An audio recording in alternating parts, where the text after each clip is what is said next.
কৃষক বন্ধু নতুন ভেরিফিকেশন প্রসেসের যে ফর্মটি বেরিয়েছে সংযোজনী 1 সেটা কিভাবে বাড়িতে বসে পেন দিয়ে ফিল আপ করবেন তার স্টেপ বাই স্টেপ প্রসেস আজকের এই ভিডিওতে তুলে ধরছি। কাজেই ভিডিওটি সম্পূর্ণ দেখুন এবং ভালো লাগলে অবশ্যই চ্যানেলটিকে সাবস্ক্রাইব করুন। প্রথমে আপনারা ফর্মটি প্রিন্ট আউট করে নেবেন এবং ওপরে একদম লেখা থাকবে কৃষক বন্ধু আইডি নম্বর। এই আইডি নম্বর কোথায় পাবেন সেটা ভিডিও শেষে আমি আপনাদের সঙ্গে শেয়ার করব।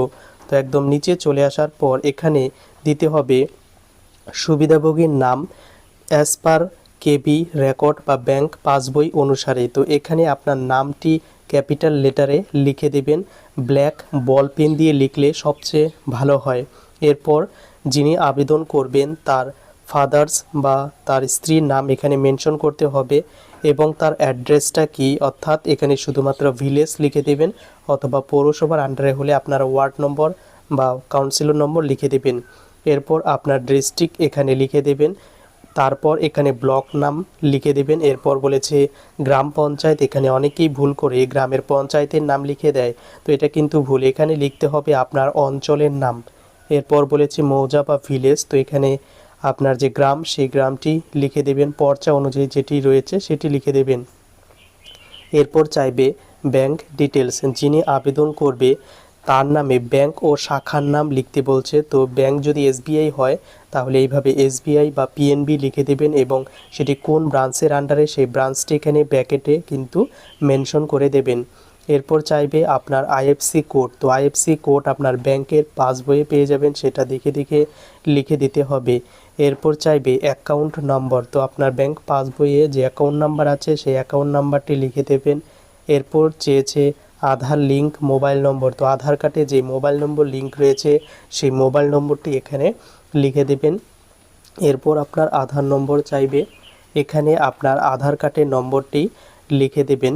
এরপর চাইবে আপনার এপিক নম্বর, এপিক নম্বর বলতে ভোটার কার্ডের নম্বর, তো ভোটার কার্ডের যেমন নাম্বার রয়েছে তেমন লিখে দেবেন। তো এই ফর্মে কিন্তু দুটি অপশন নেই, সেটি হচ্ছে আপনার এসি নম্বর, তো আপনার ভোটার কার্ডেই এসি নম্বর লেখা থাকবে এবং সিরিয়াল নম্বর সেটা কোথায় পাবেন, আপনারা কিন্তু ভোটার্স পোর্টালে আপনার যে ভোট দিয়েছেন তার সিরিয়াল নম্বর কত সেই ভোটার লিস্টে পেয়ে যাবেন। এরপর আপনার তালিকাভুক্ত কিনা এএসডিডি, অর্থাৎ আপনার নাম কি ভোটার লিস্ট থেকে ডিলিট হয়েছে কিনা, তো নো হলে অবশ্যই নো দিয়ে দিবেন। এরপর আপনি পিএম কিষাণের সুবিধা পাচ্ছেন কিনা, যদি পেয়ে থাকেন ইয়েস করবেন, না পেয়ে থাকলে নো করবেন। এরপর বলেছে প্রধান পেশা, আপনি কোন কাজের সঙ্গে যুক্ত, তো এখানে বলা হয়েছে অনেকগুলো অপশন রয়েছে, যেগুলো আপনার যোগ্য সেটা লিখে দেবেন। যদি কৃষিকাজ হয় তাহলে এগ্রিকালচার এখানে লিখে দেবেন। এরপর চাইবে জমির বিবরণ, তো জমির বিবরণের জায়গায় আপনার যে পর্চা রয়েছে সেই পর্চাটি হাতে নেবেন, আর পর্চা, তো সেখানে জেএল নম্বরটি আপনি সহজেই পেয়ে যাবেন, সেই জেএল নম্বরটি বসিয়ে দেবেন। এরপর আপনার খতিয়ান নম্বর সেই পর্চায় পেয়ে যাবেন, সেই খতিয়ান নম্বর যত রয়েছে সেই খতিয়ান নম্বর অনুযায়ী লিখে দেবেন। এরপর আপনার প্লট নম্বর চাইবে, তো এখানে এস যুক্ত করা রয়েছে, অর্থাৎ আপনার খতিয়ানে যতগুলো প্লট রয়েছে প্রত্যেকটি এখানে কিন্তু বসিয়ে দেবেন কমা কমা দিয়ে। এরপর আপনার জমির পরিমাণ কত রয়েছে একর অনুযায়ী, তো সেই একরে এখানে কিন্তু লিখে দিতে হবে। এরপর আপনার আরওআর যে পর্চা খতিয়ান সেটা কত তারিখে ইস্যু হয়েছে, ডেট মান্থ অ্যান্ড ইয়ার, তো সেটা কিন্তু পর্চায় লেখা থাকে একদম নিচের দিকে, সেটা দেখে দেখে বসিয়ে দিতে হবে। এবং সেই আপনি যে জমির দলিল পেয়েছেন বা জমির কাগজ রয়েছে সেটা কিভাবে পেয়েছেন, উত্তরাধিকার সূত্রে নাকি কেনার মাধ্যমে নাকি মিউটেশন নাকি ডেট বা ট্রান্সফারের মাধ্যমে, যেটা আপনার সুইটেবল হবে সেটা এখানে কিন্তু মেনশন করে দেবেন।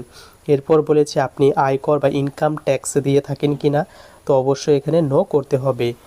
এরপর চলে আসবে সেকেন্ড পেজে এবং সেকেন্ড পেজে চাইবে আপনার স্ত্রীর ডিটেলস বা স্পাউস ডিটেলস, তো এখানে কি করবেন, প্রথমে স্বামী বা স্ত্রীর নামটা এখানে কিন্তু বসিয়ে দিতে হবে আধার কার্ড বা আইডেন্টিটি কার্ড অনুযায়ী।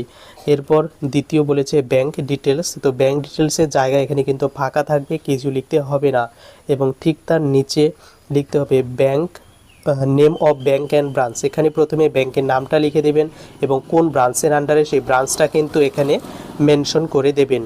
এরপর বলেছে আপনার ব্যাংকের আইএফসি কোড কত, সেই ব্যাংকে পেয়ে যাবেন পাসবই, সেই আইএফসি কোডটা লিখে দেবেন। এরপর বলেছে অ্যাকাউন্ট নাম্বার কত, সেই অ্যাকাউন্ট নাম্বারটা কিন্তু পাসবই অনুযায়ী লিখে দেবেন। এরপর আপনার আধার কার্ডে যে মোবাইল নম্বর লিঙ্ক রয়েছে সেই মোবাইল নম্বরটি এখানে বসিয়ে দেবেন। এরপর আধার কার্ডের নম্বরটি রয়েছে সেই আধার কার্ড নম্বরটি এখানে ফিল করবেন। এরপর এপিক নাম্বার চাইবে, এখানে দেখে দেখে এপিক নাম্বারটি এন্ট্রি করতে হবে। এরপর এসি নম্বর, সিরিয়াল নম্বর, পার্ট নম্বর এগুলো কিন্তু আপনাকে লিখে দিতে হবে। আপনার যে ভোটার লিস্ট সেখানে পেয়ে যাবেন এগুলো। এরপর কৃষক বন্ধু নতুনের সুবিধাভোগী কিনা, যদি কৃষক বন্ধু পেয়ে থাকে তাহলে ইয়েস, আর যদি নো হয় নো করে দেবেন। এরপর এএসডিডি অর্থাৎ অ্যাডিশন, সাবস্ট্রাকশন, ডিলিট বা এই সমস্ত হয়েছে কিনা, এসআইয়ের লিস্টে ডিলিট হয়েছে কিনা, তো নো, তাই এখানে নো দিয়ে দেবে। এবং পিএম কিষাণ পাচ্ছে কিনা, যদি পেয়ে থাকে তাহলে এখানে ইয়েস দিতে হবে, আর যদি না পেয়ে থাকে তাহলে নো করতে হবে। এরপর যার স্ত্রী ডিটেলস দেওয়া হলো, তার প্রাইমারি পেশা কি, যদি এগ্রিকালচার বা ফার্মার হয়ে থাকে সেটা লিখে দেবেন, যদি কোনো কাজই না করে থাকে তাহলে হাউস ওয়াইফ এটি মেনশন করে দেবেন।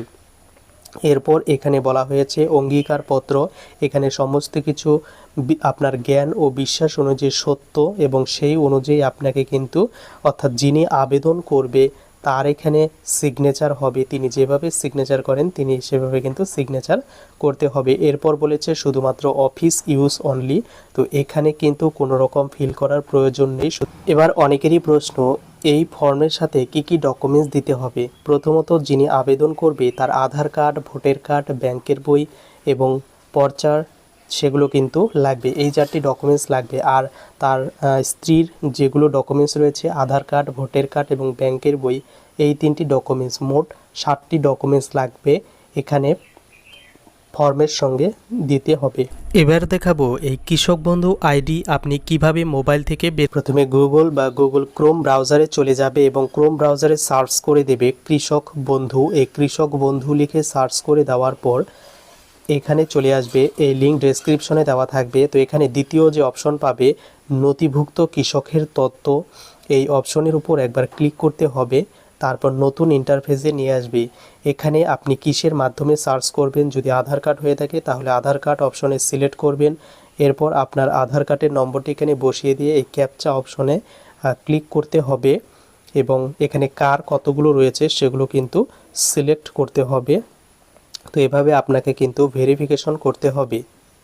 বর্তমানে আমি একটি অ্যাপ্লিকেশন সার্চ করে নিয়েছি এবং সার্চ করে দেওয়ার পর কেবি আইডি এখানে অপশন রয়েছে এবং ঠিক তার নিচেই দেখতে পারবে কৃষক বন্ধু আইডি নম্বর। এই যে এখানে আইডি নম্বরটি পেয়ে যাবেন, সেই আইডি নম্বরটি কিন্তু সেখানে ফিল করে দেবেন, তাহলেই কিন্তু হবে।